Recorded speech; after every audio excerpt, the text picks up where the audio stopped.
कई बार क्या होता है कि विनम्रता और कायरता में बड़ा कंफ्यूज होते हैं लोग, इसको मजबूरी और कमजोरी समझ लेते हैं। और स्पेशली जो आदमी ना नहीं बोल पाता या किसी चीज का विरोध नहीं कर पाता, उसको बड़ा परेशान करते हैं। मुझे रामायण का एक प्रसंग याद आता है।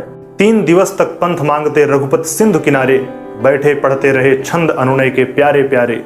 उत्तर में जब एक नाद भी उठा नहीं सागर से, उठी अधीर धधक पौरुष की आग राम के सर से। विनय न मानत जलधि चढ़, गए 3 दिन बीत, बोले राम सकोपि तब, भय बिन होए न प्रीति।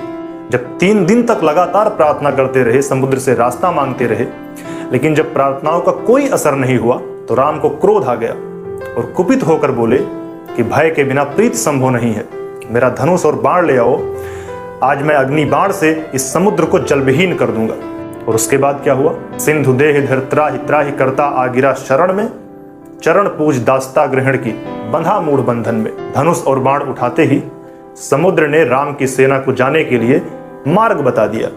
अब यह सुनने में बड़ा वायलेंट और बड़ा हिंसक लग सकता है, लेकिन हमको अपनी आइडेंटिटी बताने के लिए कभी कभी शस्त्र उठाना पड़ता है। कायरता में और विनम्रता में जो धागे भर का अंतर है, उस अंतर को समझाने के लिए वायलेंट होना पड़ता है। हम हाथ जोड़कर खड़े हैं तो हमारी कोई मजबूरी या कमजोरी नहीं है, अपनी इच्छा से खड़े हैं। हम अच्छे हैं, बाई चॉइस अच्छे हैं। तो जहां तक संभव था राम दोनों हाथ जोड़कर खड़े रहे, विनती करते रहे, लेकिन उनको भी याद आ गया होगा, सठे साठ्यम समाचरेत, जो जिस भाषा में समझता हो उसको उसी भाषा में समझाना पड़ता है। दुष्ट के साथ विनम्रता का व्यवहार उचित नहीं है।